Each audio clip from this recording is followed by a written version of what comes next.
Speak version equals 1.0 XMLNS equals http://www.w3.org/2001/10/synthesis. XMLNS. MSDTS equals https://www.w3.org/2001/MSDTS Lang equals NUS.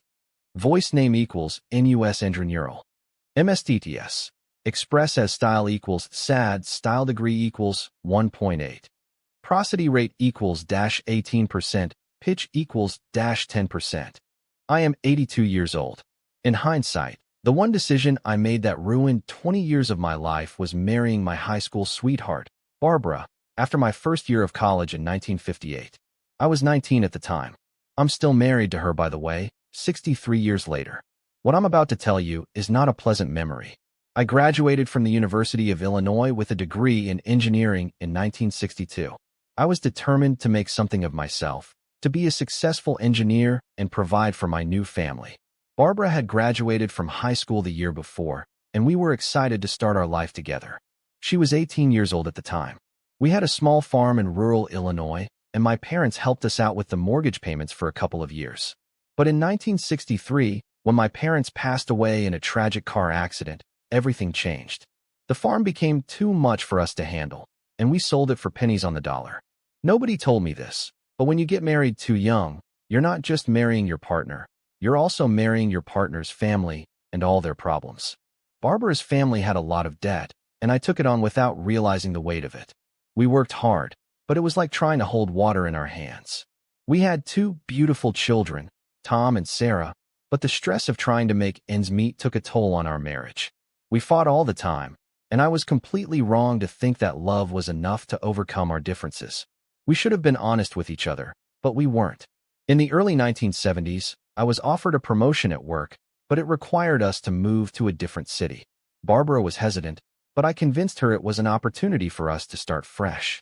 It would have been a nightmare for our marriage, because we would have had to leave behind all our support system, our friends, and our family. They lied to us, or maybe I should say, I lied to myself, about what marriage was like. Nobody told me it was work, that it took effort, understanding, and compromise. We thought we were in love, but love wasn't enough. In 1976, we had our third child, Emily. We were exhausted, and our marriage was on the rocks. I was working long hours, trying to make ends meet, and Barbara was at home, trying to hold everything together. It was a miracle we made it through the 1970s, but we didn't. In the 1980s, our children grew up, and they started asking for things that we couldn't afford. We were living paycheck to paycheck, and the stress was killing us. I became irritable, and Barbara became withdrawn. We were arguing all the time, and I was completely wrong to think that we could just work through it. The 1990s were a blur. We went through a divorce, but it was a sham. We both knew it was a mistake, but we didn't know how to fix it. I was 50 years old, and I had lost my way. I felt like a failure, and I didn't know how to move forward. But life has a way of showing you that even in the darkest times, there's a light at the end of the tunnel. I started taking classes at the local community college, and I discovered a new passion for art. I was 55 years old, and I had found a new sense of purpose. I'm not saying that I'm proud of the decisions I made, but I'm proud of how far I've come. I've learned so much about myself, about love, and about marriage. If I could go back in time, I would do things differently, but that's not possible.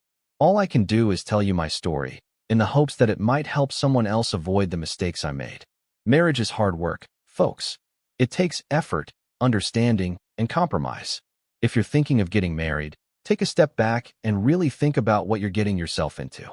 Don't get me wrong, I love Barbara, but we should have been more honest with each other, more patient, and more understanding. We should have worked harder to communicate, to find common ground, and to make our marriage a priority. If you're in a similar situation, I urge you to take a step back and reevaluate your marriage. Communicate with your partner and really listen to each other. Don't assume that love is enough. It's not. We've been married for 63 years, and I'm grateful for the love we share, but I'm also angry at myself for not being more honest, more patient, and more understanding. I'm 82 years old, and I wish I could go back in time and do things differently. But life goes on, and we can only learn from our mistakes. If I had to do it all over again, I would do things differently, but that's not possible. All I can do is tell you my story in the hopes that it might help someone else avoid the same mistakes I made. I'm not a perfect person by any means, but I'm a person who's learned from my mistakes. I've learned about love, about marriage, and about life. And I want to share that with you, in the hopes that it might help you in some way. If this reached your heart, please subscribe to my channel. I still have things to say, and I would love the opportunity to share them with you. /prosody, /mstts, express as, /voice, /speak.